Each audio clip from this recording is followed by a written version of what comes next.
जी अस्सलाम वालेकुम। जी क्या हाल है, वाले ठीक ठाक हैं? ओके जी, कल हमने डिफरेंसेस पढ़े थे फाइनेंशियल अकाउंटिंग और कॉस्ट अकाउंटिंग के अंदर, और हमने बिजनेस पढ़ा था कि टाइप्स ऑफ बिजनेस क्या होती हैं। ट्रेडिंग होती है, मैन्युफैक्चरिंग होती है और सर्विस बिजनेस होता है। ट्रेडिंग बिजनेस में चीज़ें खरीद के as it is same condition में आगे सेल कर दी जाती हैं। मैन्युफैक्चरिंग में चीज़ें रॉ मटेरियल ख़रीदा जाता है, उनकी हालत को, उनकी कंडीशन को चेंज किया जाता है और फिर फिनिश गुड्स बनाकर उनको सेल कर दिया जाता है। और सर्विस बिजनेस में तो वैसी इंटेंजिबल चीज़ें होती हैं जो कि ट्रांसफ़र की जाती हैं, रिटर्न नहीं हो पाती, टाइम और स्किल इन्वॉल्व होता है। फिर ये बात हुई थी कि हमारा जो मेन फोकस होगा वो मैन्युफैक्चरिंग बिजनेस पे होगा, जिसमें हम चीज़ें बनाकर बेच रहे होते हैं, क्योंकि मुश्किल बात है और आई कैप का ताल्लुक भी मुश्किल चीज़ों से ही है। यहाँ तक कल बात कंप्लीट हुई थी। यहाँ से आगे अगर यहाँ तक किसी का अगर कोई सवाल है तो वो पूछ सकता है। चलें फिर आगे। ओके,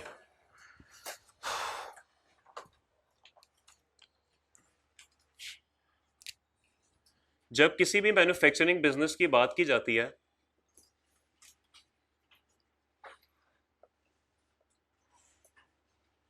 तो दो चीज़ें इंपॉर्टेंट हैं।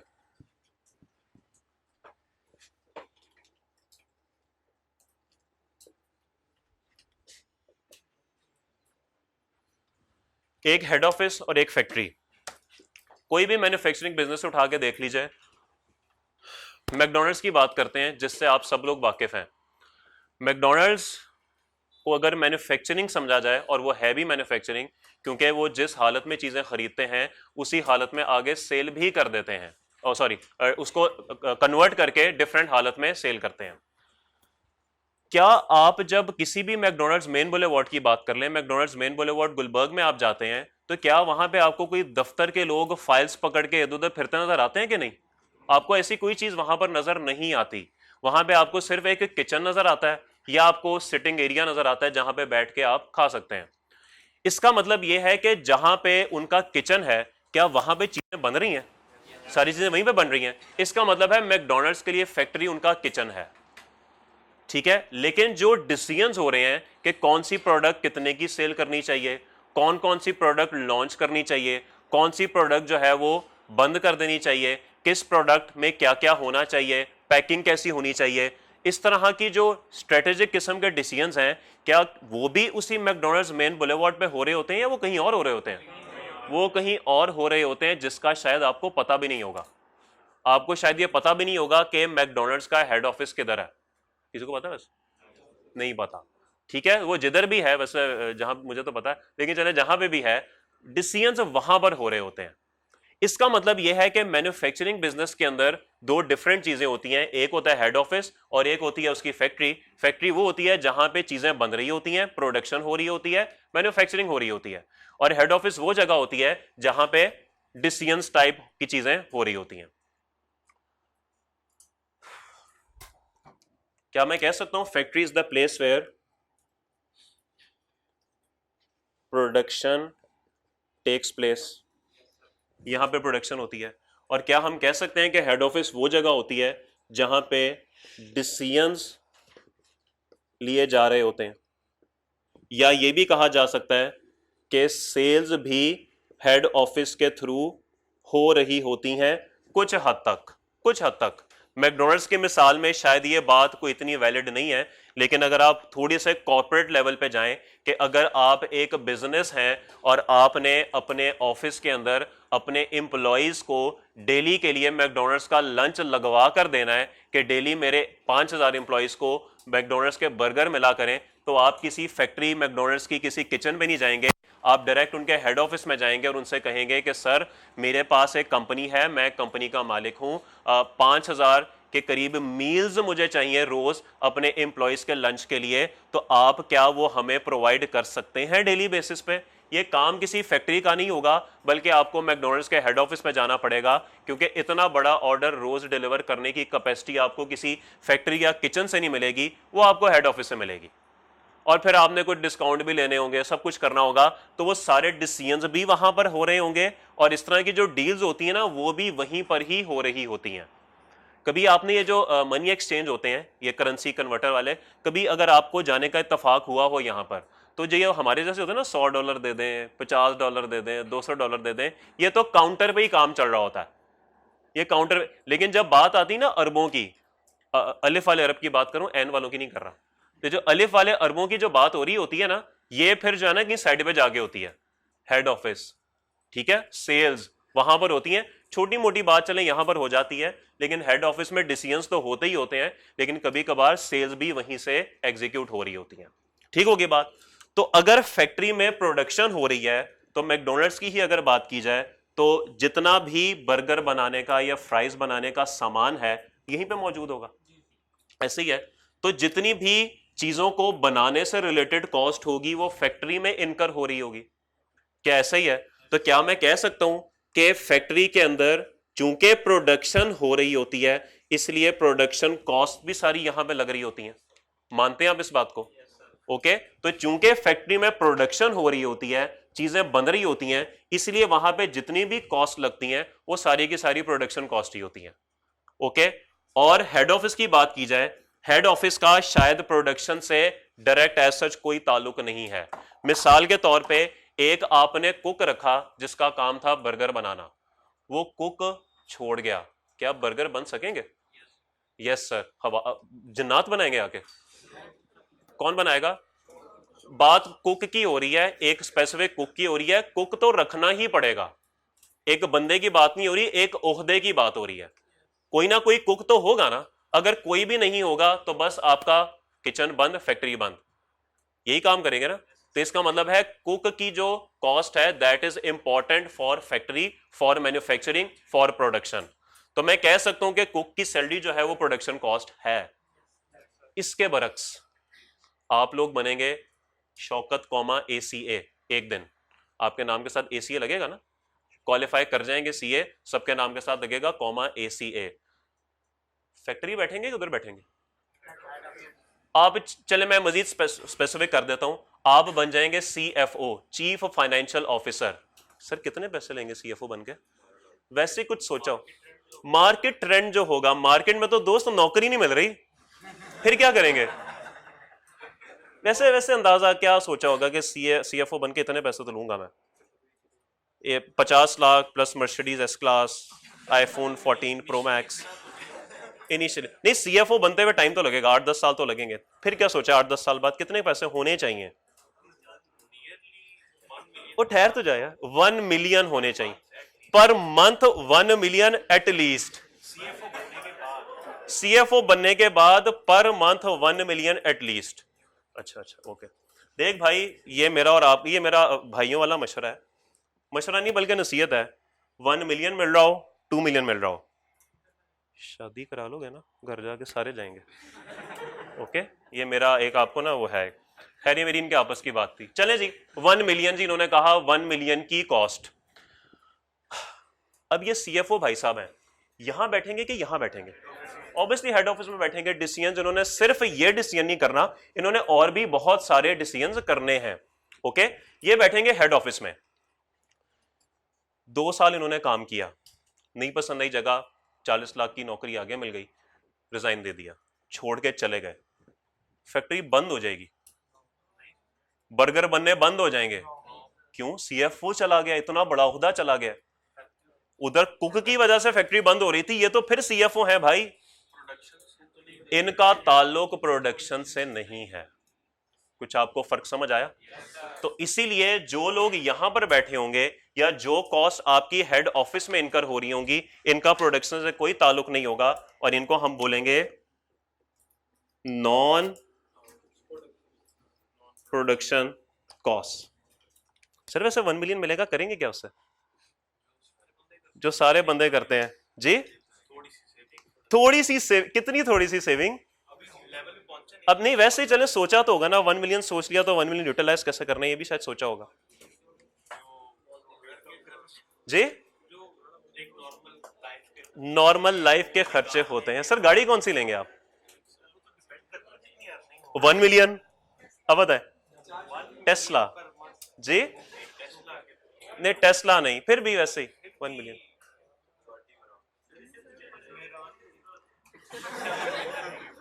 जी।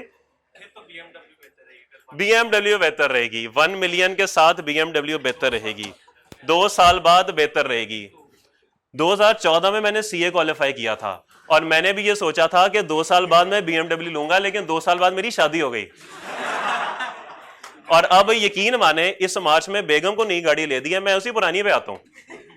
तो ये होता है मेरे भाई, तो इसलिए जेन पहले से बना लेना, वरना बड़ा अफसोस होता है। ओके चलें जी, तो प्रोडक्शन कॉस्ट और नॉन प्रोडक्शन कॉस्ट, ठीक होगी बात, समझ आ गई बात की। चलें जी, यहां तक नोट करें, फिर यहीं से बात को आगे बढ़ाते हैं।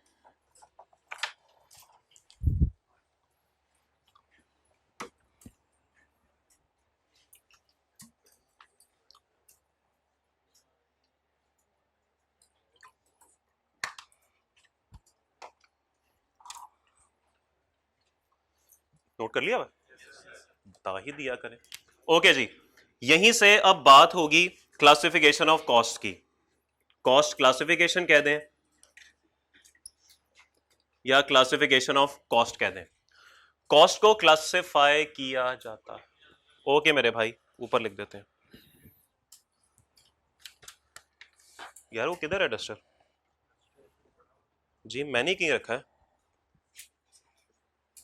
देखिए किधर है, देखें तो नहीं पड़ा हुआ, टिश्यू ले लें। नहीं यार, अभी ये मिटा के मैंने ही कहीं रखा है, जेब में तो नहीं डाल लिया मैंने। यार समीर देखिएगा यार कहाँ पे, वो नया कोई ले आए डस्टर। क्लासिफिकेशन ऑफ कॉस्ट या फिर कॉस्ट क्लासिफिकेशन। कॉस्ट को हम 3 तरह से क्लासिफाई कर सकते हैं। एक हम करते हैं जी बाय फंक्शन, एक हम करते हैं बाय एलिमेंट्स, और तीसरा and the most important by behaviour. तो कॉस्ट को हम 3 हिस्सों में डिवाइड करते हैं या 3 तरह से क्लासिफाई करते हैं जी, by function, by elements and by behaviour. ठीक होगी बात? ओके जब बाय फंक्शन की बात होती है तो by function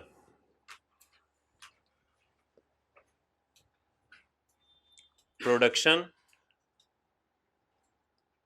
cost and non production cost, जिसके बारे में अभी आपके साथ बात हो चुकी है। ओके तो यहां पे जो हमने ये कॉस्ट को प्रोडक्शन और नॉन प्रोडक्शन में क्लासिफाई किया था, ये हमने बाय फंक्शन किया था। ओके इसी फंक्शन को आगे तोड़ा जाता है बाय एलिमेंट्स में। ठीक है जी, और बाय एलिमेंट्स में कैसे तोड़ा जाता है जी, मटेरियल को 3 में और नॉन प्रोडक्शन को 5 में। ओके प्रोडक्शन कॉस्ट को 3 में तोड़ा जाता है जी, मटेरियल,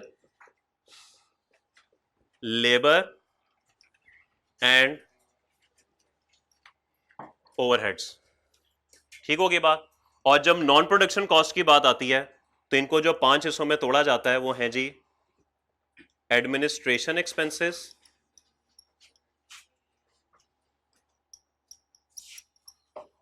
थैंक यू जी, selling expenses, distribution expenses, finance cost, और आखिर में research and development expenses.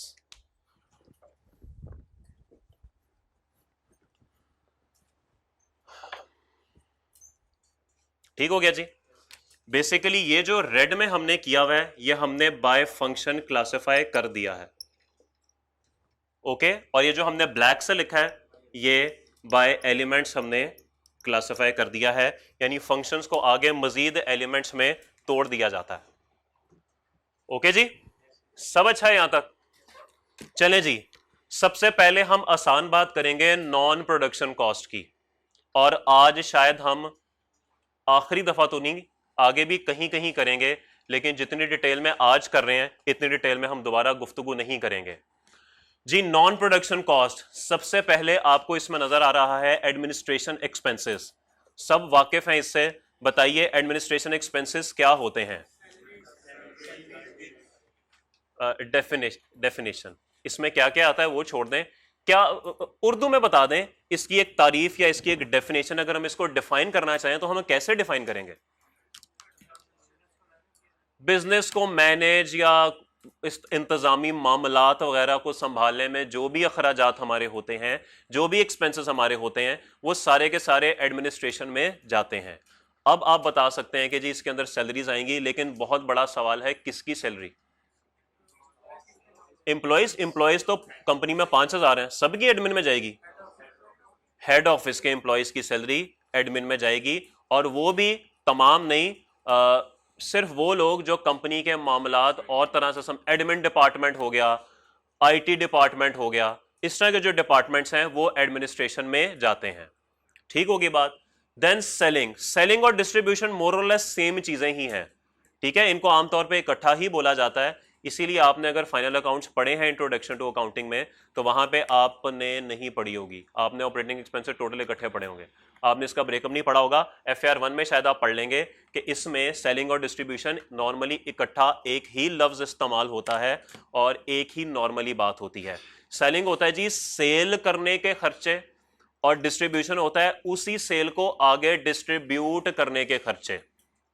Okay, तो जब आप एक प्रोडक्ट सेल करते हैं तो सेल करने में भी कुछ खर्चे हो सकते हैं, और सेल करने के बाद जब कस्टमर आपको ऑर्डर दे देता है तो वो फिर डिस्ट्रीब्यूशन में जाते हैं। मिसाल के तौर पे आप एक इलेक्ट्रॉनिक्स की दुकान में घुसे और एक बंदा आपको ऊपर से पड़ गया और उसने आपको कहा कि सर इस अच्छी वॉशिंग मशीन तो दुनिया में है ही कोई नहीं, इससे ज्यादा अच्छी धुलाई तो कोई भी नहीं करता।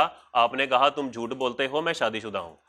ठीक है, तो बहरहाल उसने कुछ भी कह के कुछ भी करके उसने आपको वॉशिंग मशीन सेल कर दी, और जो उस दुकान का मालिक था उसको उस वॉशिंग मशीन सेल करने पे उस बंदे को, सेल्समैन को कमीशन देना पड़ गया। ये उस दुकानदार के लिए क्या है? सेलिंग एक्सपेंस है। Okay, so commission paid on selling the product is selling expense. उसके बाद आपने उसको कहा यार एक काम और करो, तुम ये वॉशिंग मशीन उठा के ना मेरे घर डिलीवर करवा दो। अब वो उठाएगा और आपके घर डिलीवर कराएगा और कहेगा सर 1,000 रुपया तो दे दें। कहेगा इतनी महंगी वॉशिंग मशीन खरीदी है, 1,000 तुम भी नहीं दे सकते, ये तुम दोगे। कॉस्ट दुकानदार को पड़ गई डिस्ट्रीब्यूट करने की, ये डिस्ट्रीब्यूशन में चला जाएगा। तो ये फर्क है इन दोनों में थोड़ा बहुत। बहरहाल नॉर्मली ये इकट्ठे ही यूज होते हैं, और हमारे लिए ये इतने ज्यादा इंपॉर्टेंट इसलिए भी नहीं है क्योंकि ये है ही नॉन प्रोडक्शन, और हमारा ताल्लुक कहां से है? प्रोडक्शन से है, क्योंकि हमने प्रोडक्शन की चीज़ों को प्रोड्यूस करने की कॉस्ट निकालनी होती है। इसलिए इन पे इतनी ज़्यादा बहस नहीं होगी, लेकिन आपको बहरहाल फ़र्क समझ आ गया। ओके, चलें जी, move next. Finance cost. What is finance cost? Profit बोलते हैं। यू आर लिविंग इन इस्लामी जमहूरिया Pakistan, the Islamic Republic of Pakistan. Interest नहीं कहना, हमेशा कहना है मुनाफा इंशाअल्लाह 12%। ओके, सो प्रॉफिट की जो कॉस्ट होती है, आपने अगर कोई बैंक से कर्जा लिया और उसके ऊपर आपको कि प्रॉफिट पे करना पड़ गया, या चले बात कर लेते हैं इंटरेस्ट पे करना पड़ गया, तो फिर वो फाइनेंस कॉस्ट में ही आएगा। या फिर बैंक के जो चार्जेस होते हैं, मिसाल के तौर पे अगर आपने कोई चेक बुक इशू करवा ली, या आपने कोई क्रेडिट कार्ड या डेबिट कार्ड, यार ये बंद कीजिएगा, ये पानी आ रही है, किसने चलाया? ये पहले भी ऐसे कर रहा था। समीर जरा बुलाइए, कैमरा बंद कर दें, कैमरा बंद कर दें जी। तो बात हो रही थी फाइनेंस कॉस्ट की। इसमें एक तो अगर आपने बैंक से कोई कर्जा लिया तो उस पर आपने इंटरेस्ट पे किया या प्रॉफिट पे किया, तो वो इसके अंदर आएगा। और दूसरा इसके अंदर जो आपने बैंक से कोई चेक बुक इशू करा ली, credit card, debit card issue करवा लिया, उसके जो चार्जेस होते हैं वो इसके अंदर आ जाते हैं। बहुत ज़्यादा कॉर्पोरेट लेवल पे बात करें तो इंपोर्ट करवाने के लिए आपको एलसी ओपन करानी पड़ती है। एलसी का लफ्ज़ किसी ने सुना हो? लेटर ऑफ क्रेडिट एक बैंक का डॉक्यूमेंट होता है, ज़रूरी होता है, इसके बगैर इंपोर्ट नॉर्मली नहीं हो सकती। तो इस एलसी ओपनिंग के लिए भी कुछ चार्जेस होते हैं जो बैंक आपको चार्ज करता है, ये चीज़ इसके अंदर आती है। मेरा आपसे सवाल है, आप हैं चीफ फाइनेंशियल ऑफिसर, 10 लाख आपकी सैलरी है, फाइनेंस डिपार्टमेंट में बैठेंगे आप, चीफ फाइनेंशियल ऑफिसर। सो आप फाइनेंस डिपार्टमेंट में बैठेंगे, ऐसे ही है। फाइनेंस डिपार्टमेंट नहीं है, सीएफओ नहीं है। आपको पता है टीचर बगैर तस्मों के जूते क्यों पहनता है? अच्छा नहीं, वैसे जी बताइए जी, क्या सीएफओ फाइनेंस डिपार्टमेंट में नहीं होगा? Chief financial finance finance finance हाँ, तो ओहो, डिपार्टमेंट तो फाइनेंस होगा ना, डिपार्टमेंट फाइनेंस होगा, इस बात पे तो एग्री करते हैं ना सब। तो अगर वो फाइनेंस डिपार्टमेंट में बैठ रहा है तो जो 10 लाख सीएफओ को मिलेगा वो भी फाइनेंस कॉस्ट होगी। ट्रू और फॉल्स? क्यों फॉल्स? फाइनेंस कॉस्ट आपने बोला है, तो फाइनेंस डिपार्टमेंट में वो बैठ रहा है, तो फाइनेंस डिपार्टमेंट की जितनी भी कॉस्ट होगी वो फाइनेंस कॉस्ट में आनी चाहिए। जे एडमिन कॉस्ट बनी जाएगी, तो फिर फाइनेंस डिपार्टमेंट फाइनेंस कॉस्ट नहीं।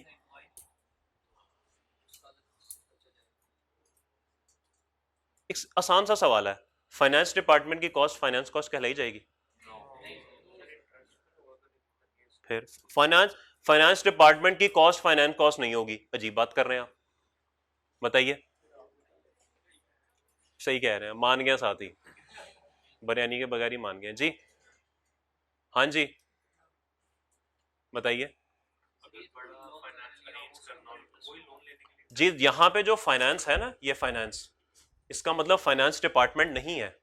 इसका मतलब है अगर आपने फाइनेंस अरेंज करना है, और फाइनेंस अरेंज करने का मतलब है पैसा अरेंज करना है, पैसा अरेंज करने की कॉस्ट नॉर्मली फाइनेंस कॉस्ट होती है, फाइनेंस डिपार्टमेंट की कॉस्ट फाइनेंस कॉस्ट नहीं होती। ये बात आपने जहन में रखनी है। इसलिए आप जब सीएफओ बन जाएंगे और 10 लाख रुपया महीना कमाएंगे इंशाल्लाह, तो फिर वो 10 लाख रुपया महीना एडमिन एक्सपेंस जाएगा, और जैसे ही आप घर जाएंगे तो आपका भी एक्सपेंस हो जाएगा। डेबिट पर्सनल एक्सपेंस 9,95,000, 5,000 छोड़ देते हैं, कोई नहीं, पेट्रोल खाना पीना समोसे वगैरह के लिए काम आ जाता है। ठीक है, ये तजर्बे से बता रहा हूँ। हाँ सही बात है, नहीं इतना को बचा ही लेंगे। फिर आप फिर अगली तनख्वाह जब आपको मिलेगी ना 40 लाख, आप बताएंगे मुझे तो 15 लाख है मेरी तनख्वाह। ये आपको टिप्स भी दे रहा हूँ मैं साथ, ठीक है। फिर आपके पास बचे, फिर BMW आ सकती है। हाँ हाँ, ये काम आएंगी बातें, आपको याद आएंगी तमाम बातें। ओके चले जी, यहां तक किसी का कोई सवाल? किसी का कोई सवाल? ओके जी, नॉन प्रोडक्शन कॉस्ट, इसमें किसी का कोई सवाल?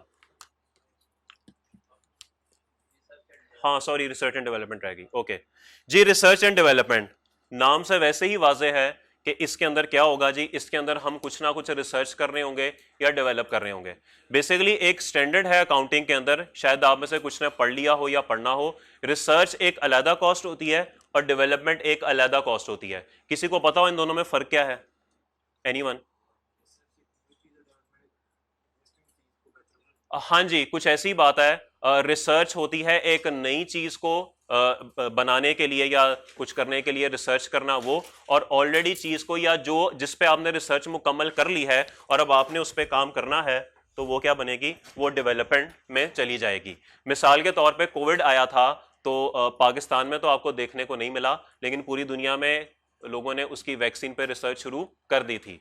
तो वो एक नई चीज पे रिसर्च हो रही थी, नई चीज पे काम हो रहा था, तो जो नई चीज पे काम हो रहा था वो रिसर्च एक्सपेंस होता है। और फिर जब वो वैक्सीन बन गई, ट्रायल हो गए, उसको मजीद बेहतर करना था, तो वो जो अखराजात होते हैं फिर वो डेवलपमेंट में चले जाते हैं। अकाउंटिंग का पूरा स्टैंडर्ड है इसके ऊपर। ठीक होगी बात? तो ये जो रिसर्च एंड डेवलपमेंट है, ये भी आपकी हेड ऑफिस में ही हो रही होती है, क्योंकि जब तक आपकी रिसर्च और डेवलपमेंट मुकम्मल नहीं हो जाती तब तक वो फैक्ट्री में नहीं आती प्रोडक्शन के लिए। ऐसी है, ट्रायल वेरिएंट तो नहीं ना मार्केट में मिल रहे थे वैक्सीन के, जब वो फुल डेवलप हो गई, फुल पता लग गया उसके बारे में, उसके बाद उन्होंने उसकी प्रोडक्शन शुरू की थी। तो इसका मतलब है उससे पहले पहले वो नॉन प्रोडक्शन थी। तो रिसर्च एंड डेवलपमेंट के जितने भी अखराजात हैं वो सारे के सारे नॉन प्रोडक्शन हैं और रिसर्च एंड डेवलपमेंट में जाते हैं। ठीक होगी बात? लगवाई हुई है वैक्सीन के नहीं? सही वाली के वो वाली? सही वाली। तमाम लोगों ने वैक्सीन करवाई हुई है ना? सही वाली। कितने लोग करवा चुके हैं? सही वाली नहीं कर, बता दे भाई, मेरे बच्चे हैं छोटे छोटे, अभी मुझे कुछ कराएगा। ओके चले ठीक है जी। ओके कोई सवाल? चले जी, आइए अब हम आते हैं प्रोडक्शन कॉस्ट पे। अब इनके मुतालिक बात आपसे होगी मार्जिनल और एब्जॉर्प्शन कॉस्टिंग के टॉपिक में, या फिर थोड़ी बहुत डिसीजन मेकिंग सीवीपी एनालिसिस, वहां पर थोड़ी बहुत बात होगी। अब उस इसके बीच में बात नहीं होगी। ठीक है, आप कोई 30 महीना या 30 लेक्चर के बाद ही इन पे बात होगी। ठीक है जी, रिजल्ट के बारे में मैं बात नहीं करता, आप लोग फिर परेशान हो जाते हैं। चले जी, अब आए जी प्रोडक्शन कॉस्ट पे, जो हमारा मेन इशू है, जो हमारे प्रोडक्ट की कॉस्ट है। प्रोडक्शन कॉस्ट को हमने 3 एलिमेंट्स में डिवाइड किया, मटेरियल में, लेबर में और अदर एक्सपेंसेस में या ओवरहेड्स कह लें इसमें। समझाने के लिए एक मिसाल देनी पड़ेगी। ओके, एक मिसाल देनी पड़ेगी जी समझाने के लिए, और मिसाल के लिए हम इस्तेमाल करते हैं जी, ये मिटा दूं, आपको KFC पसंद है या मैकडॉनल्ड्स पसंद है जी?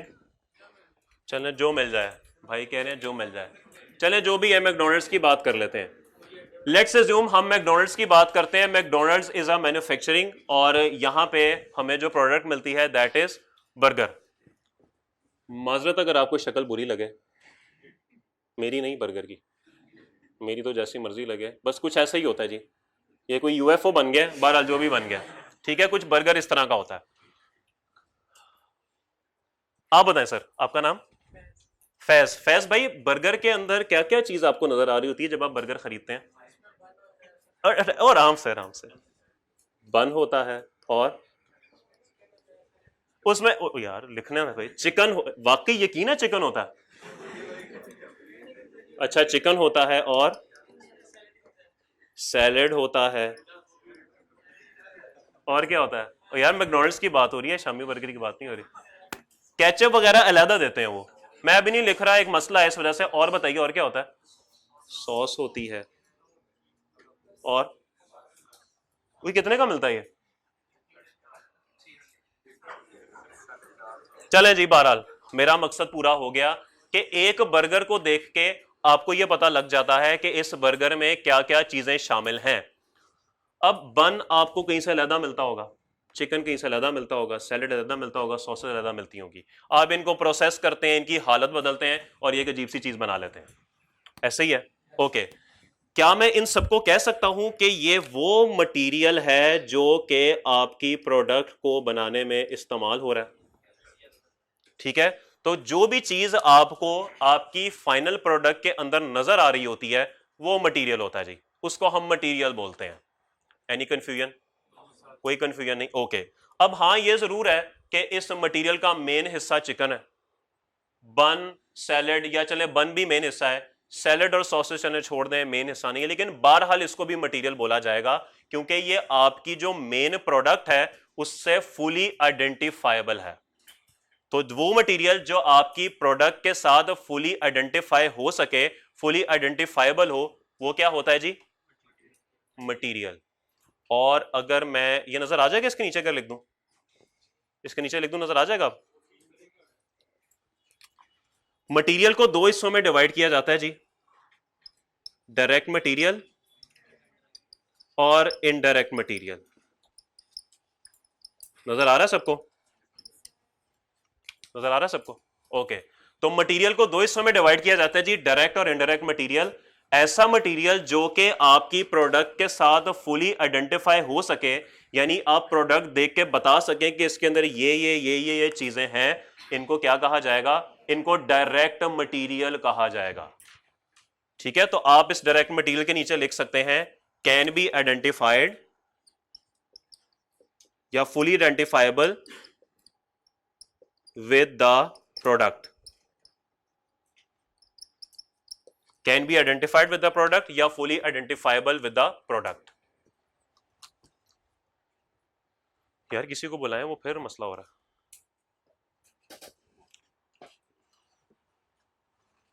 ओके, ऑन रहने दें, बता दीजिए उनको, फोन कर दें कि ये मसला कर रहा है। बाहर बारिश तो नहीं हो रही? ओके जी, यहां तक कोई मसला? ओके, तो डायरेक्ट मटेरियल क्या होता है जी? ऐसा मटेरियल जो कि आपकी प्रोडक्ट के साथ फुली आइडेंटिफाइबल है, प्रोडक्ट को देख के आप अंदाजा लगा सकते हैं कि इसमें क्या क्या चीज इस्तेमाल हुई है। आपके सामने बेंचेस पड़े हैं, आप इन बेंचेस को देख के क्या ये बता सकते हैं कि इसमें कौन कौन सी चीजें इस्तेमाल हुई हैं? लकड़ी इस्तेमाल हुई है, कुछ लोहा इस्तेमाल हुआ होगा, नेल्स इस्तेमाल हुए होंगे, कोई बोल्ट्स इस्तेमाल हुए होंगे, पेंट इस्तेमाल हुआ होगा, पॉलिश इस्तेमाल हुई होगी। तो ये वो चीजें हैं जो कि हमें नजर आ रही हैं। एक गाड़ी आप देखते हैं तो गाड़ी देखते में भी आपको अंदाजा हो जाता है कि इसमें क्या क्या चीज इस्तेमाल हुई है। तो जो आप प्रोडक्ट देखें और उस प्रोडक्ट में आपको पता लगे कि इसमें क्या क्या चीज इस्तेमाल हुई है, वो सबका सब क्या है? that is called direct material because it is fully identifiable with the product. बात समझ आती है? ओके क्या कोई ऐसा मटेरियल हो सकता है जो कि प्रोडक्शन में तो इस्तेमाल हुआ हो लेकिन आपको आपकी फाइनल प्रोडक्ट बर्गर में नजर ना आ रहा हो? ऑयल भाई, कभी ये बन उठा के ना चिकन पकड़ के दबा के देखना, आधा गिलास भर जाना है आराम से, नजर नहीं आता, सब नजर आता है भाई। इसके अलावा चले मैं मिसाल देता हूं, वो मास्क पहना होता है उसने, शेफ ने जो बना रहा होता है, कभी गौर किया आपने? क्या वो मास्क मटेरियल नहीं है? लेकिन क्या आप बर्गर देख के बता सकते हैं कि इस बर्गर को बनाने में कितने मास्क लगे? नहीं नहीं, एक कॉस्ट तो है ना, बिजनेस की कॉस्ट तो है, बिजनेस की बिल्कुल कॉस्ट है, लेकिन आप मास्क उसने पहना हुआ है और वो हर घंटे बाद या आधे घंटे बाद चेंज भी कर रहा है, उसे कॉस्ट लग रही है, मटेरियल इस्तेमाल हो रहा है, प्रोडक्शन के लिए भी जरूरी है। फिर उसने वो सर पे कैप भी पहनी होती है, फिर वो ग्लव्स भी पहने होते हैं। तो ये 3-4 एग्जांपल्स इसकी बन जाती हैं ऐसी जो कि जरूरी हैं प्रोडक्शन के लिए, लेकिन आप बर्गर देख के ये बता नहीं सकते कि कितना इस्तेमाल हुआ, इसमें ग्लव्स कितने इस्तेमाल हुए, मास्क कितना इस्तेमाल हुआ और वो कैप्स जो हैं वो कितनी इस्तेमाल हुई। हाँ, अगर वो कल को बर्गर के अंदर अपना इस्तेमाल शुदा मास्क रख के आपको दे दे तो मैं मान लूंगा कि ये डायरेक्ट मटेरियल है, क्योंकि आप अपनी प्रोडक्ट के साथ इसको आइडेंटिफाई कर सकते हैं। और आपके बर्गर के ऊपर वो जो उसने वो उसमें ढक के देते तो भी मैं ठीक होगी बात, तो फिर मैं आपकी बात मान लूंगा कि ये डायरेक्ट मटेरियल है। लेकिन जब तक आपको वो प्रोडक्ट के साथ नहीं देगा तब तक आपको नहीं पता कि कितने इस्तेमाल हुए, वो इनडायरेक्ट मटेरियल ही रहेगा। तो बहरहाल मटेरियल इस्तेमाल तो हुआ लेकिन कितना इस्तेमाल हुआ आपको नहीं पता, तो this is called indirect material because it can not be fully identified with the product या it is not identifiable with the product, इसीलिए इसको क्या कहा जाएगा? Indirect material. तो लिख देते हैं not identifiable with the product.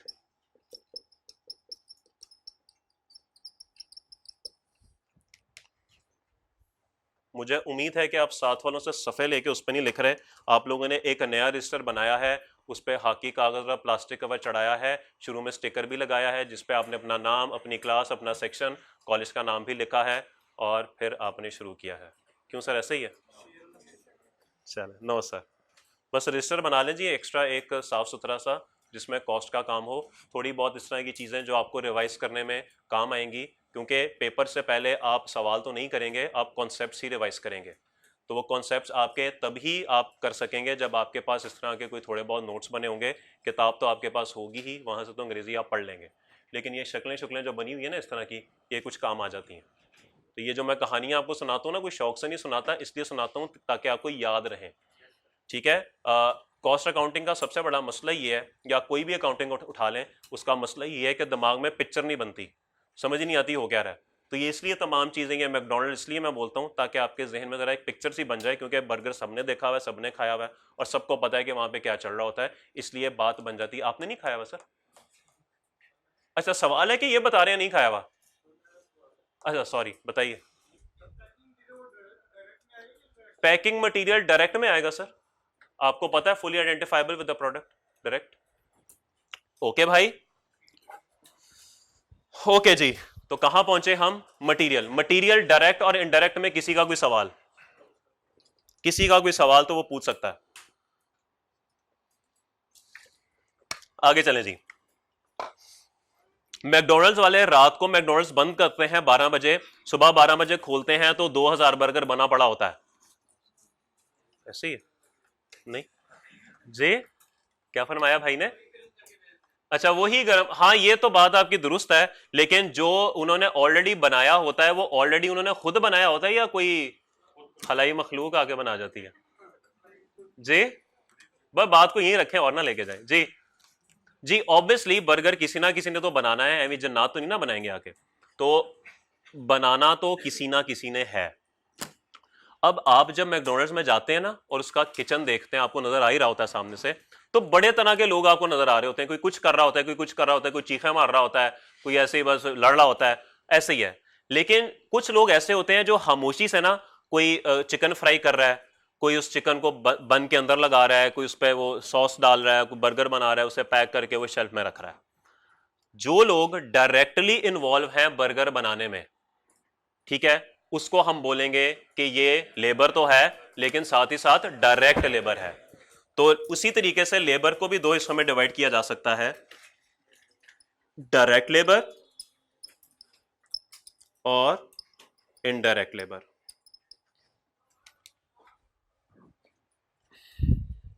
वो लोग जो डायरेक्टली इन्वॉल्व हैं बर्गर को बनाने में, उनको डायरेक्ट लेबर बोला जाता है। तो वो बंदा जो बर्गर खुद बना रहा है वो है जी डायरेक्ट लेबर। ठीक होगी बात।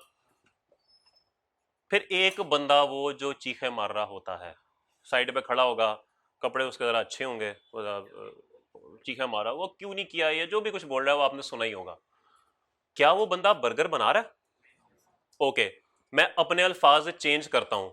जो बंदा डायरेक्ट बर्गर बना रहा है उसकी सैलरी जो नॉर्मली एग्रीड होगी वो या तो घंटों के हिसाब से होगी या इस हिसाब से होगी कि तुम एक बर्गर बनाओगे तो तुम्हें 50 रुपए मिलेंगे।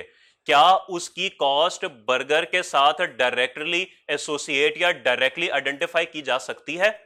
बिल्कुल की जा सकती है, इसीलिए वो डायरेक्ट लेबर भी है। क्यों? क्योंकि एक तो उसकी कॉस्ट डायरेक्टली आइडेंटिफाइबल है, डायरेक्टली रिलेट कर रही है, और दूसरा वो खुद भी डायरेक्टली इन्वॉल्व है बर्गर बनाने में। इसके बरक्स जो वो बंदा सुपरवाइज कर रहा है तमाम किचन स्टाफ को, वो तो एक सैलरी ले रहा होगा, और नॉर्मली उसकी जो सैलरी है वो किसी एक बर्गर के ऊपर डायरेक्टली आप एलोकेट नहीं कर सकते, आपको थोड़ी सी मेहनत करनी पड़ेगी, कोई ना कोई फॉर्मूला निकालना पड़ेगा कि कैसे इसकी सैलरी को इन तमाम बर्गर्स के ऊपर स्प्लिट किया जा सके। ऐसे ही है। तो इसका मतलब है, और वैसे भी वो बंदा डायरेक्टली तो बर्गर नहीं बना रहा, इसलिए वो इनडायरेक्ट लेबर में आएगा। तो सादा सी डेफिनेशन, जो बंदा खुद चीज मैन्युफैक्चर कर रहा है वो डायरेक्ट लेबर है, और जो सिर्फ सुपरवाइज कर रहा है वो क्या है? Indirect labour. अच्छा, ये मत समझिएगा कि जो बंदा सुपरवाइज कर रहा है वो जरूरी नहीं है प्रोडक्शन के लिए। प्रोडक्शन के लिए वो भी बहुत जरूरी है, क्योंकि अगर वो नहीं होगा ना, वो किचन वाले काम ही नहीं करेंगे। वो भी इसीलिए काम कर रहे होते हैं कि ये बंदा वहां पे बैठ के चीखे मार रहा होता है। घर कंस्ट्रक्ट कराने का कभी किसी को तजर्बा हुआ हो ना, तो वहां पे सिर्फ अगर आप मजदूर या मिस्त्री लगा देंगे ना, काम नहीं चलना। एक ऊपर आपको ना जरा बंदा बिठाना पड़ता है, और उस बंदे की ना खास क्वालिटीज होती हैं। वो क्वालिटीज क्या होती हैं वो छोड़ दें, ठीक है, तब वो जाके काम होता है, अदरवाइज काम नहीं होता। तो इसका मतलब है कि वो बंदा डायरेक्ट घर तो नहीं बना रहा, लेकिन वो जरूरी है घर बनवाने के लिए। बिल्कुल वैसे ही वो सुपरवाइजर डायरेक्ट बर्गर तो नहीं बना रहा, लेकिन बहरहाल वो जरूरी है प्रोडक्शन के लिए, लेकिन डायरेक्टली इन्वॉल्व नहीं है, इसीलिए इनडायरेक्ट लेबर। दोनों में फर्क आपको समझ आ गया? डायरेक्टली इन्वॉल्व भी होता है और उसका पैकेज भी ऐसे डिजाइन किया होता है कि हर बर्गर पे उसकी कॉस्ट आराम से पता लगाई जा सकती है कि कितनी है। इसके बरक्स जो सुपरवाइजर इनडायरेक्ट लेबर है वो डायरेक्टली बर्गर नहीं बना रहा होगा, और उसकी सैलरी जो होगी मुश्किल होगा उसको डिफरेंट बर्गर्स पे स्प्लिट करना या एलोकेट करना। ठीक होगी बात? उसको बोलेंगे इनडायरेक्ट लेबर। तो क्या लिख सकते हैं जी डायरेक्ट लेबर को? डायरेक्टली इन्वॉल्व इन प्रोडक्शन, और इनडायरेक्ट लेबर में not directly involve in production.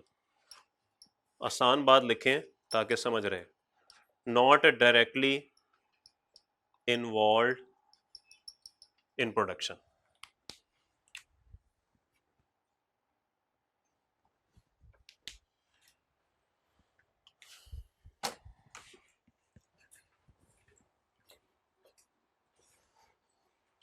जी भाई, सब अच्छा है, सब समझ आ रहा है, सब ओके है? क्या समझ आया? जो कुछ पढ़ाया, क्या कुछ पढ़ाया मैंने? ब्रांचेस कॉस्ट, ठीक है जी, ओके है जी, सब अच्छा है। चलें आगे। और वो आ गया जिसका सबको इंतजार था, ओवरहेड्स। ओवरहेड्स भी दो तरह के होते हैं जी, ये बात पहले ही कर लेते हैं। एक होते हैं जी डायरेक्ट, और एक होते हैं इनडायरेक्ट। डायरेक्ट जो होते हैं ना, ये ना होने के बराबर होते हैं, असल जिंदगी में भी आपको नजर नहीं आएंगे, बहुत कम। मुझे अभी तक प्रैक्टिकली अपनी जिंदगी में कभी नजर नहीं आए, लेकिन बहरहाल कुछ एक दो मिसालें इसकी दुनिया में पाई जाती हैं, वो मैं आपके साथ जरूर जिक्र कर लूंगा। लेकिन पहले हम बात करेंगे इनडायरेक्ट की। जो इनडायरेक्ट होते हैं, आसान अल्फाज में अगर बात करूं, मटेरियल का आपको पता लग गया क्या होता है, लेबर का आपको पता लग गया क्या होता है, इन दोनों को निकाल दें, बाकी जितने भी फैक्ट्री के खर्चे होंगे सारे इसमें आ जाते हैं। ये इसकी एक आसान डेफिनेशन है। समझने के लिए आसान डेफिनेशन है। एग्जाम्पल मैं दे सकता हूं, या चलें पहले डिफाइन कर दें। ये वो तमाम खर्चे होते हैं जो कि ना तो मटेरियल होते हैं ना लेबर होते हैं, लेकिन बहरहाल जरूरी होते हैं प्रोडक्शन के लिए। मैकडॉनल्ड्स वाले बर्गर सड़क पे नहीं बनाते, वो बिल्डिंग में बनाते हैं। उस बिल्डिंग का या तो किराया होता है, या अगर वो बिल्डिंग उसकी अपनी है तो डेप्रिसिएशन होती है। ओके, फिर अभी बात की थी किसी ने हीट की, कि वो गैस वगैरह, यूटिलिटीज, बिजली, पानी, गैस सब इस्तेमाल होता है। यूटिलिटीज सारा कुछ इसमें आके गिरेगा। क्यों गिरेगा? क्योंकि डायरेक्टली पता नहीं है कि एक बर्गर में कितनी बिजली इस्तेमाल हो रही है या कितना बिल्डिंग का रेंट इस्तेमाल हो रहा है। थोड़ी सी मेहनत करनी पड़ेगी, तो मेहनत करने वाले सारे इधर गिर जाते हैं आके। अभी बात करते हैं इस पे, अभी 5 मिनट बाद ये जब चीजें क्लोज होंगी तो आपको बात खुद समझ आ जाएगी। इसी तरीके से बिल्डिंग का रेंट हो गया, यूटिलिटी बिल्स हो गए, फिर बिल्डिंग के रिपेयर एंड मेंटेनेंस हो गया। जब मैं बिल्डिंग की बात करूंगा तो फैक्ट्री बिल्डिंग की बात कर रहा हूं, हेड ऑफिस की बात नहीं कर रहा। वो तो हम डिसाइड कर चुके कि नॉन प्रोडक्शन कॉस्ट है, हम सिर्फ प्रोडक्शन कॉस्ट की बात कर रहे हैं। इसके अलावा रिपेयर मेंटेनेंस हो गई, और इंश्योरेंस हो गई फैक्ट्री की, और मशीनरी जिस पे बन रहा है उसकी रिपेयर मेंटेनेंस, उसकी डेप्रिसिएशन। और इसके अलावा, हाँ जी भाई, क्या सोच रहे हैं? क्या सोच रहे हैं? 10 लाख वाली बात सोच रहे हैं कि ये सोच रहे हैं? अच्छा सुन रहे, अच्छा जी। और बताइए, और क्या एग्जांपल हो सकती है जी? जी भाई,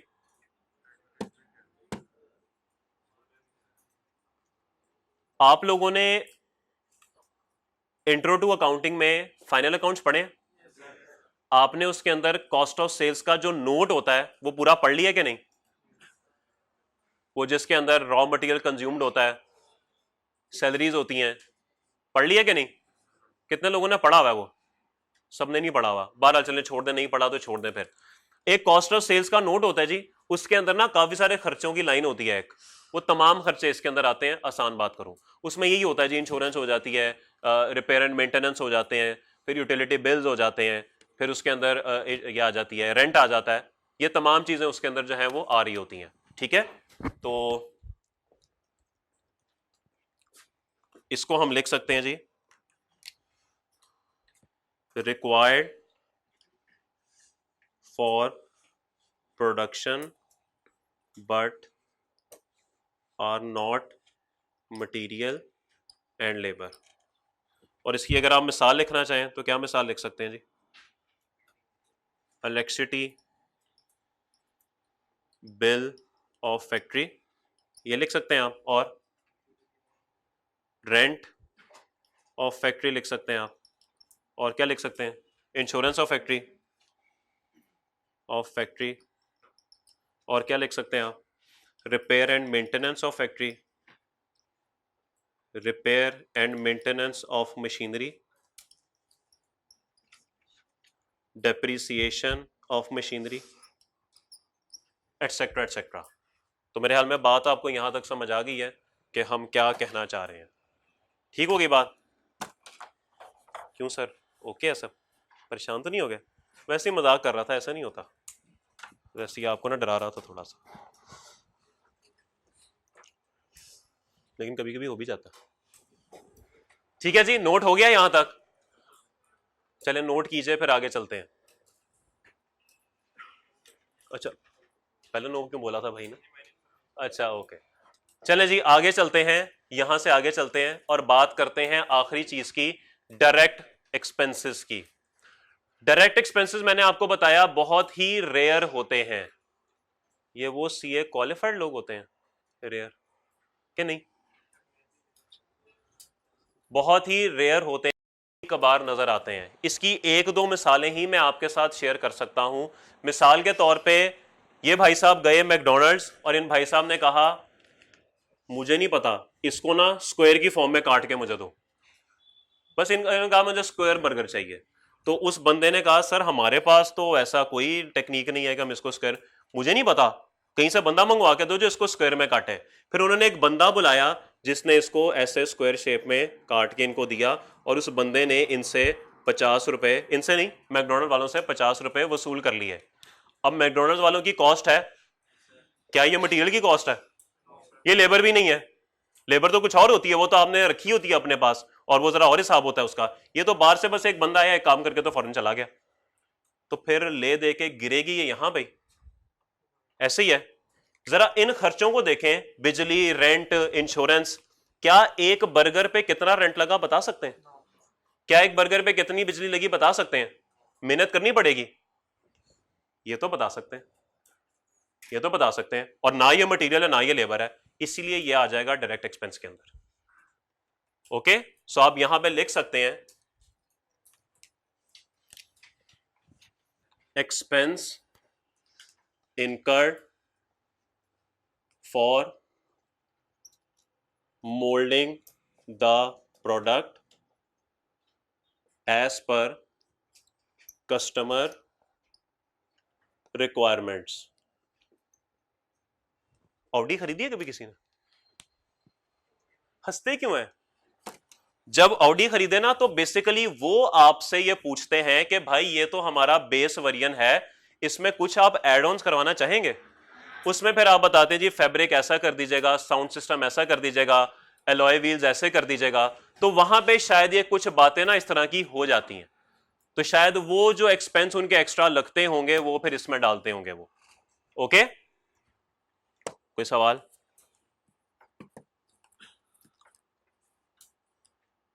फिर इसमें एक एग्जांपल और भी आ सकती है, लेकिन उसमें थोड़ा सा फर्क आप समझिएगा कि अगर तो आप कस्टमर ने एक ऑर्डर दिया और उस कस्टमर के ऑर्डर के लिए आपने एक मशीन जो है वो रेंट पे ले ली, ठीक है, तो वो भी यहां पर आएगा।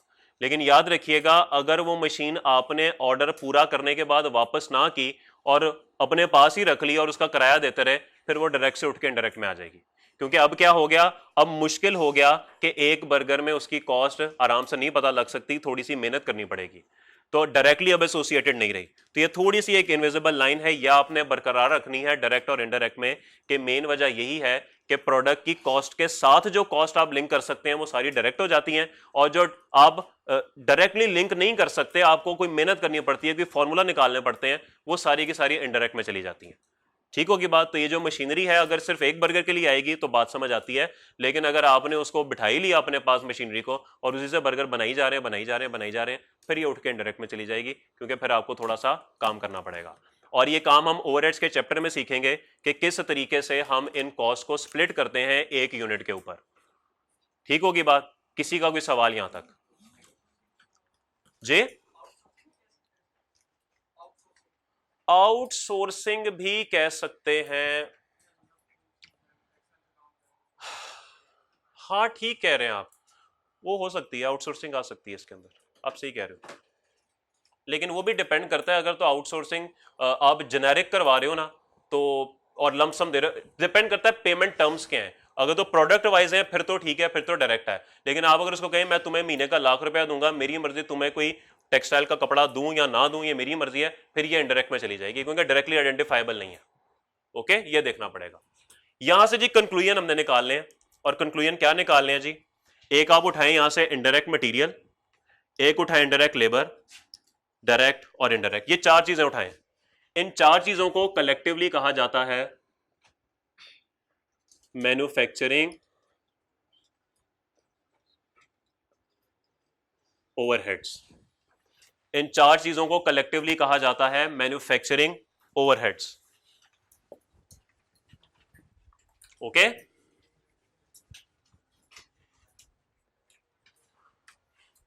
और यहां से फॉर्मूलाज निकलते हैं जी तीन, कि प्रोडक्शन कॉस्ट क्या होती है। प्रोडक्शन कॉस्ट होती है जी direct material plus direct labour plus manufacturing overhead, जिसके अंदर चार चीजें आ रही हैं। ओके, बात समझ आ गई? फिर एक फॉर्मूला होता है जी प्राइम कॉस्ट का। प्राइम कॉस्ट कहते हैं जी direct material plus direct labour, यानी कि इतने हिस्से को प्राइम कॉस्ट भी कहा जाता है, इस हिस्से को। ठीक होगी बात? और एक होती है कन्वर्जन कॉस्ट, रॉ मटेरियल को रॉ मटेरियल से फिनिश गुड्स में कन्वर्ट करने की कॉस्ट, इसमें क्या क्या लगेगा जी? डायरेक्ट लेबर और मैन्युफैक्चरिंग ओवरहेड्स।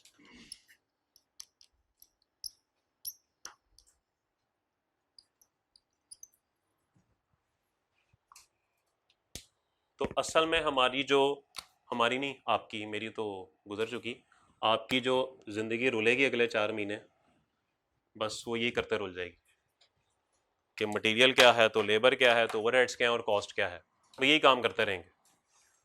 और कॉस्ट कैसे निकालनी है, कॉस्ट में क्या क्या आता है, ये वो आपको सवाल में बताएगा और अनफॉर्चुनेटली अंग्रेजी में बताएगा। तो इसलिए अंग्रेजी पे भी थोड़ा सा अबूर होना चाहिए। ये बात आपके साथ पहले दिन डिस्कस हो चुकी है। ओके सर, इंग्लिश एग्जाम ठीक है, पास की हुई है जी? एग्जाम थी, ठीक है। कितने मार्क्स थे एफएससी में आपके? अच्छा, आप एफएससी पास हुए हुए हैं या वो वाले हैं? अच्छा, पास हुए वाले हैं। एक तो थे ना जो पास कर दिए गए थे, एक वो थे जो पास हुए थे। आप कर दिए गए वाले हैं कि हो गए वाले हैं? अच्छा, कर दिए गए थे। अच्छा, तो सारे कर दिए गए थे वाले हैं। कोई 1100 में से 1100 वाला है आप में से? आपके कितने नंबर थे? बताने वाले हैं तो बता दीजिए, वरना रहने दें। 850? हाँ, इंटर की बात कर रहा हूँ। उन्होंने इतनी दिए थे कि आपके ने पास किए थे पेपर? मेहनत करके पास किए थे? नहीं, ये कुछ लोग थे जिनको पास कर दिया गया था। वो कौन से लोग हैं जो पास कर दिए गए थे? एंड वाले भाई, कितने नंबर थे आपके? 814 आउट ऑफ 1100। 814 से ज्यादा किसी के? 814 1, 1033 1, 1033 2। ये भाई के मुझे 1100 लग रहे हैं। 1041, 1053 1, 1053 2,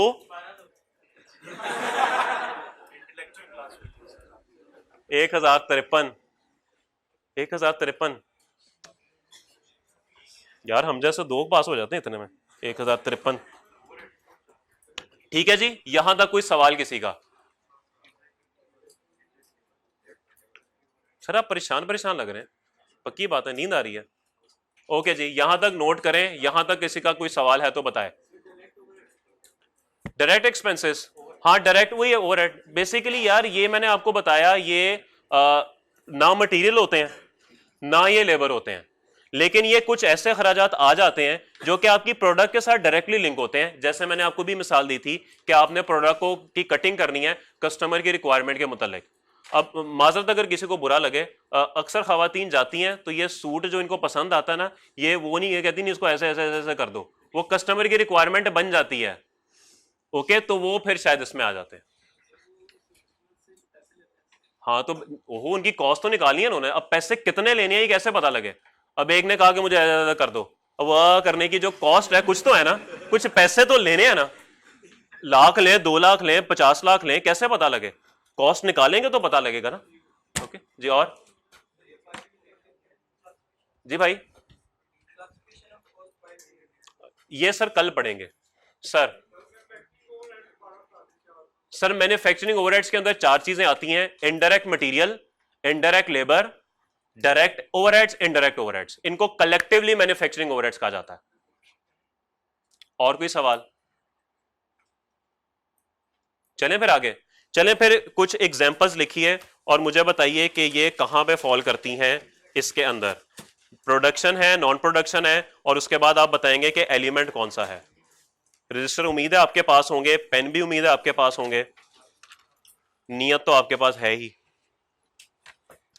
लिखें जी फिर पहला जुमला, फर्स्ट सेंटेंस, और आपने मुझे बताना है। पहले तो तसल्ली से सुन लीजिएगा, लिख लीजिएगा, फिर बताइएगा। Motor vehicle licensing fee, motor vehicle licensing fee for delivery vehicle, motor vehicle licensing fee for delivery vehicle. हाँ जी बताइए, इज इट प्रोडक्शन कॉस्ट और non production cost? Non production cost. वजह? जी बिल्कुल, इसका प्रोडक्शन से कोई ताल्लुक नहीं है। ये गाड़ी सिर्फ इस्तेमाल हो रही है कस्टमर्स को चीजें डिलीवर करने के लिए।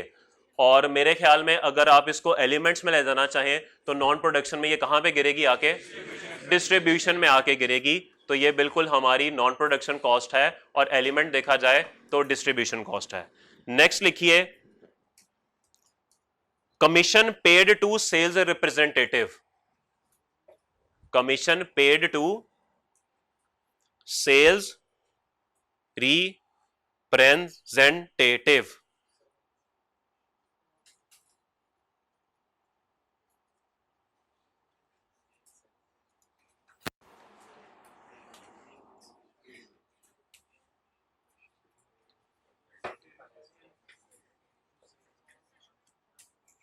जी बताइए। हाँ जी, ये सेलिंग एक्सपेंस में आएगा, नॉन प्रोडक्शन कॉस्ट है क्योंकि सेल्स रिप्रेजेंटेटिव है, इसीलिए ये नॉन प्रोडक्शन में आएगा और सेलिंग कॉस्ट में आएगा। नेक्स्ट लिखिए आप, salary of finance director 1 million. Salary of finance director, sir बुरा तो नहीं मनाते आप? ओके, सैलरी टू फाइनेंस, जब ये 10 लाख ले लिए जाएंगे ना फिर आइएगा बताइएगा मुझे जब घर जाके ले लिए जाएंगे। Okay, salary to finance director. जी भाई, बेस्ट ही बोला, गुस्सा नहीं किया, बताएं। सैलरी टू फाइनेंस डायरेक्टर, जी बताइए। एडमिन कह रहे हैं आप, फाइनेंस कॉस्ट नहीं बनेगी? जी बिल्कुल, ये फाइनेंस कॉस्ट नहीं बनेगी, ये नॉन प्रोडक्शन कॉस्ट है, क्योंकि फाइनेंस डायरेक्टर का काम मैन्युफैक्चरिंग करना नहीं है और कहीं से दूर दूर तक ताल्लुक भी नहीं बनता, इसीलिए ये नॉन प्रोडक्शन कॉस्ट है और एडमिन एक्सपेंसेस में ही फॉल करेगी। ओके जी, नेक्स्ट लिखिए, salary of security guard, salary of security guard in raw material warehouse, salary of security guard in raw material warehouse. पहले तो ये बताइए प्रोडक्शन है नॉन प्रोडक्शन है? इस बात पे सब एग्री करते हैं कि ये प्रोडक्शन कॉस्ट है। जी बिल्कुल, रॉ मटेरियल वेयरहाउस आपको पता है फैक्ट्री में मौजूद होता है, और वहां का जो सिक्योरिटी गार्ड है वहां पे जितनी भी कॉस्ट है सारी प्रोडक्शन कॉस्ट है। एलिमेंट बताइए कौन सा है? Material, labour, overhead. मटेरियल तो नहीं है, ये भी निकल गया, लेबर या ओवरहेड। लेबर वाले लोग हाथ खड़ा करें, ओवरहेड वाले लोग हाथ खड़ा करें। ये बाकी कौन लोग हैं? न्यूट्रल। अस्तगफिरुल्लाह। बात को समझिए, अगर रॉ मटेरियल वेयरहाउस इसके गार्ड को निकाल दिया जाए या ये छुट्टी कर ले, प्रोडक्शन में कोई फर्क पड़ेगा? तो कैसे कहते हैं आपके ये लेबर है? नहीं, ओवरहेड्स, ये ओवरहेड्स में गिरेगा। हां, एक बात मैं आपकी एग्री कर लेता हूं कि बेशक आप इसको इनडायरेक्ट लेबर कह दें, क्योंकि डायरेक्ट तो नहीं है, मसला ये है ना, इनडायरेक्ट लेबर है, आप इसको इनडायरेक्ट लेबर कह दें या ओवरहेड्स कह दें, अल्टीमेटली गिरना सबने एक ही जगह पे जाके है, ट्रीटमेंट सबका एक ही है, लेकिन आपकी क्लासिफिकेशन गलत हो जाएगी। तो क्लासिफिकेशन समझना भी जरूरी है ये ओवरहेड्स, ठीक है? वो जो प्रोडक्शन फ्लोर के ऊपर लोग होते हैं ना, उनको सिर्फ हम इनडायरेक्ट लेबर में लेके जाते हैं, अब बाकी जो बाहर बाहर के लोग होते हैं ना, ओवरहेड्स में जाते हैं। अगली लाइन लिखिए, salary of security guards, salary of security guard in finish goods warehouse, salary of security guard in finish goods warehouse. Non production goods, finish goods कैसे? Finish goods, why non production?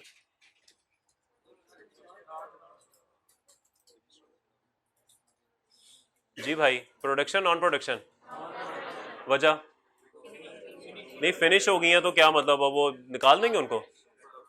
आप लोग जब पढ़ाई complete कर लेते हैं घर वाले घर से निकाल देते हैं? Yes sir. जी बताइए, अब वो चीजें बन गई हैं तो आप कहेंगे निकाल दो इनको फैक्ट्री से, ऐसे थोड़ी होता है। रेडी फॉर सेल है तो वेयर हाउस में तो पड़ी है।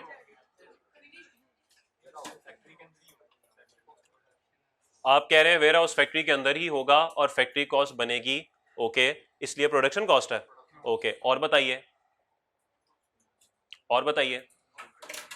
देखिए ये नॉन प्रोडक्शन कॉस्ट है, ओके। और नॉन प्रोडक्शन कॉस्ट में भी अगर आगे जाएं तो क्या ये एडमिन है, सेलिंग है, डिस्ट्रीब्यूशन है, फाइनेंस है, क्या है? सेलिंग है, ओके। सबसे पहले तो ये सुने कि ये नॉन प्रोडक्शन क्यों है, फिर आगे एलिमेंट्स की बात होती है।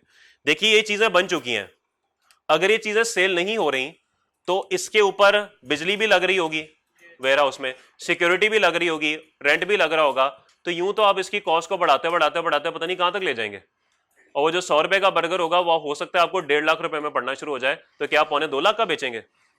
पॉसिबल नहीं है, पॉसिबल नहीं है, ऐसा नहीं होता। एक दफा जब एक चीज प्रोडक्शन के डिपार्टमेंट से निकल जाती है तो मान ली बात आपकी कि ठीक है शायद वो फैक्ट्री में ही पड़ी रहे, लेकिन वो फिर प्रोडक्शन में शामिल नहीं की जाती इस मसले की वजह से जो मैंने आपको बता दिया। ठीक होगी बात। दूसरी बात यह कि इसको किस एलिमेंट में लेके जाना है, इसमें तजाद है, इसमें तजाद है। तजाद क्या है जी? कुछ लोग कहते हैं कि ये एडमिन में जानी चाहिए, बाकी लोग कहते हैं चूंकि सेल वालों की नाअहली है कि वो अभी तक सेल नहीं कर पाए, इसलिए ये उनकी कॉस्ट में जानी चाहिए, सेलिंग एक्सपेंसेस में जानी चाहिए। लेकिन इसमें जो आम तौर पे जो यूज होता है वो ये होता है कि अगर तो ये आपकी प्रीमिसेस में ही पड़ी हुई हैं तो इसको एडमिन पे ले जाएं, लेकिन अगर आप इसको अपनी सेल्स आउटलेट पे ले गए हैं वहां पे तो इसको सेलिंग में ले जाएं। ठीक है, तो अगर आपकी ये प्रीमिसेस में मौजूद है तो इसको एडमिन में रहने दें, लेकिन अगर ये आपकी प्रीमिसेस सॉरी आउटलेट्स पे चली गई हैं जहां पे सेल होती हैं वहां पे फिर ये सेलिंग बन जाती है। तो ये इसके अंदर आप एक बाइफिकेशन कर सकते हैं, लेकिन एक बात तो तय है कि ये है नॉन प्रोडक्शन। ठीक होगी बात? लिखिए आगे मजीद,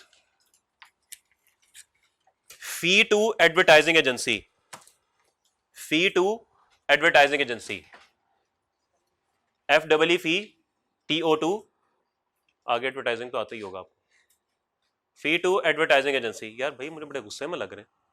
अच्छा पक्की बात, गलत पढ़ा रहा हूं, बता दीजिएगा आप गलत पढ़ा रहे हैं।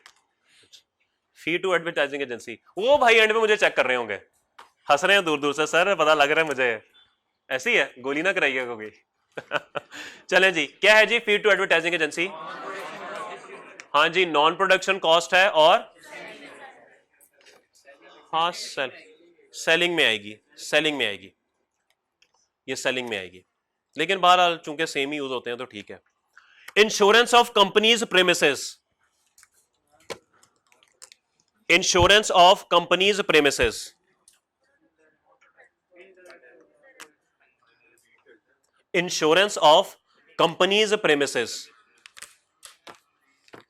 जी बताइए, प्रोडक्शन नॉन प्रोडक्शन?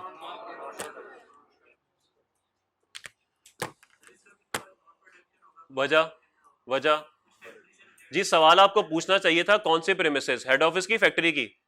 आपने किसी ने पूछा ही नहीं और फैसला दे दिया नॉन प्रोडक्शन। क्या फैक्ट्री की इंश्योरेंस नहीं हो सकती? तो फिर वो भी नॉन प्रोडक्शन होगी। आपको सवाल पूछना चाहिए था प्रेमिसेस कौन से वाली, हेड ऑफिस और फैक्ट्री। तो अगर हेड ऑफिस होगी तो नॉन प्रोडक्शन एडमिन, और अगर फैक्ट्री होगी तो प्रोडक्शन और overheads, indirect manufacturing overheads. Manufacturing overheads कहने काफी है, ओके। सर नॉन प्रोडक्शन में एडमिन में आएगा सर, ये finance insurance cost finance cost नहीं होती, वो सर मैंने बताया फाइनेंस अरेंज करने की कॉस्ट होती है वो। Repair and maintenance of printer, जी फैक्ट्री के, सुबह फैक्ट्री में होता है, शाम को उठा के हेड ऑफिस ले जाते हैं। अब बताएं, अब बताएं, अब बताएं रिपेयर एंड मेंटेनेंस के। अब कहेंगे सर जिधर खराब हुआ होगा ना उधर, ऐसे नहीं, इस सूरत में फिर 50-50 हो जाएगी। लेकिन बहरहाल इतना उलझने की भी जरूरत नहीं है। अगर तो ये हेड ऑफिस का प्रिंटर है तो नॉन प्रोडक्शन एडमिन में ले जाएं इसको, अगर सेल्स डिपार्टमेंट का है तो सेलिंग में ले जाएं, डिस्ट्रीब्यूशन डिपार्टमेंट का तो डिस्ट्रीब्यूशन में ले जाएं, ओके। और अगर ये फैक्ट्री का प्रिंटर है तो फिर ये प्रोडक्शन कॉस्ट है और ओवरहेड्स में जाएगी, ओके मेरे भाई। आखिरी चीज लिखें, उसके बाद अल्लाह हाफिज करते हैं। Protective clothing for machine workers, protective clothing for machine workers, जी बताइए जी। हाँ जी, प्रोडक्शन या नॉन प्रोडक्शन? हाँ जी, ये बात तो तय हो गई, production. Material, labour, overhead. Material direct indirect? हाँ जी, ये इनडायरेक्ट मटेरियल में चीज आके गिरेगी, जो आपको दस्ताने बताए थे और क्या बताया था, मास्क बताया था, यार हॉस्पिटल में तो इनडायरेक्ट मटेरियल बहुत यूज होता होगा क्या नहीं? जरा बताइए हॉस्पिटल में जो ये सर्जन ऑपरेशन करते हैं इनका तो इनडायरेक्ट मटेरियल बहुत ज्यादा होता होगा। वो क्यों डायरेक्ट है? नहीं तो नेसेसरी, या खाने बनाने के लिए भी नेसेसरी है, आपके कानून में लिखा हुआ है ये जो पहनना है और ये सब करना है।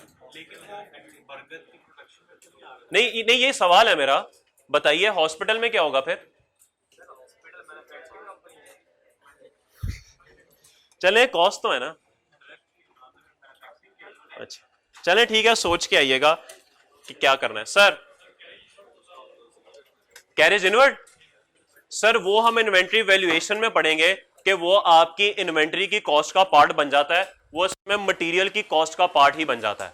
ये जब हम चैप्टर, देखिए एक बात ज़हन में रखिए, इंशाल्लाह जब तक हम 30-35 लेक्चर में ये तीनों चैप्टर नहीं पढ़ लेते ना, थोड़ी बहुत कंफ्यूजन आपके ज़हन में रह सकती हैं।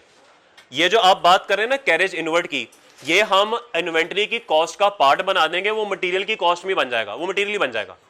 ओके, इंशाल्लाह कल मुलाकात होती है जी।